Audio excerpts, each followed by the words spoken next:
महत्त्वाच्या ब्रेकिंगकडे पाहतोय आपण। कोकाटेंच्या जामिनावर सुनावणी सुरू झालेली आहे आणि दोन्ही वकिलांकडून आता युक्तिवाद केला जातोय। त्यामुळे सगळ्यांचंच लक्ष संपूर्ण महाराष्ट्राचं नव्हे तर संपूर्ण देशाचंच लक्ष आजच्या या सुनावणीकडे लागलेलं आहे।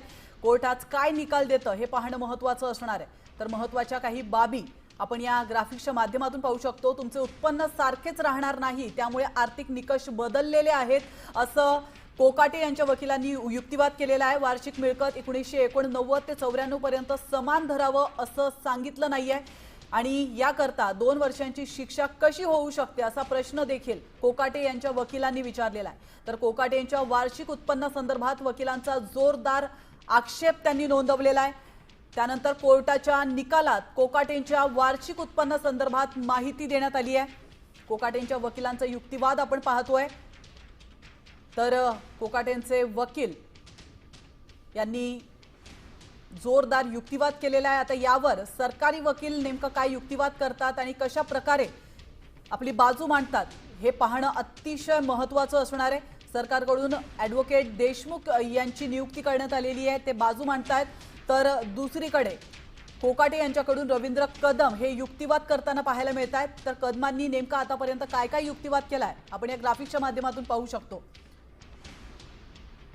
तर कोकाटेंच्या जामिनावर सुनावणी सुरू झालेली आहे। कोर्टामध्ये मोठ्या प्रमाणात कोकाटे समर्थक जमा झालेत। तर या समर्थकांकडून कुठलाही अनुचित प्रकार घडू नये किंवा ते अनियंत्रित होऊ नयेत म्हणून आधीच मोठा पोलीस बंदोबस्त या ठिकाणी तैनात करण्यात आलेला आहे।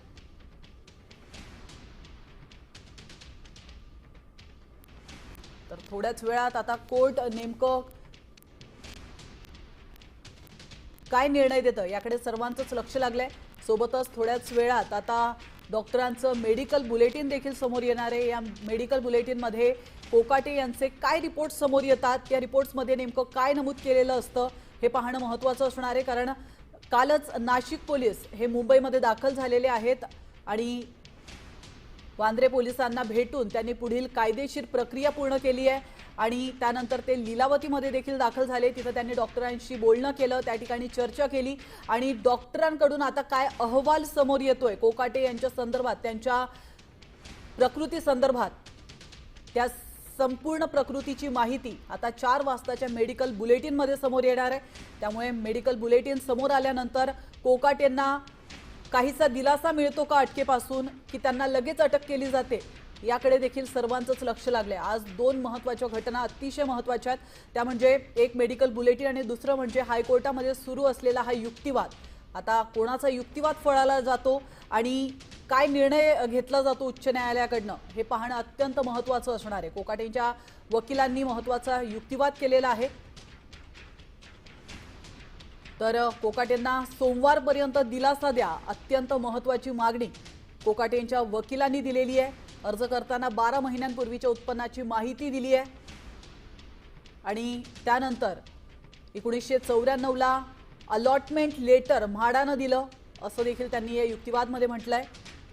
तर तुमचं उत्पन्न वाढलं तर घर नाकारलं जाईल असला कुठलाही नियम त्या ठिकाणी नव्हता असं देखील त्यांनी म्हटलंय। घराचा ताबा मिळवण्यासाठी वेळ लागला असा युक्तिवाद देखील त्यांनी मांडलेला। आता या युक्तिवादावर कशा प्रकारे सरकारी वकिलांकडून प्रतिकार केला जातो, कशा प्रकारे आर्ग्युमेंट केली जाते हे पाहणं महत्त्वाचं असणार आहे। आणि त्यानंतर सगळ्यात महत्त्वाची बाब म्हणजे उच्च न्यायालयाकडून घेण्यात येणारा निर्णय। हा निर्णय नेमका काय असतो, सोमवारपर्यंत कोकाटे यांना दिलासा मिळतो का, कोकाटेंच्या वकिलाची जी मागणी आहे ती मान्य केली जाते का, असे अनेक प्रश्न या ठिकाणी उपस्थित होत आहेत।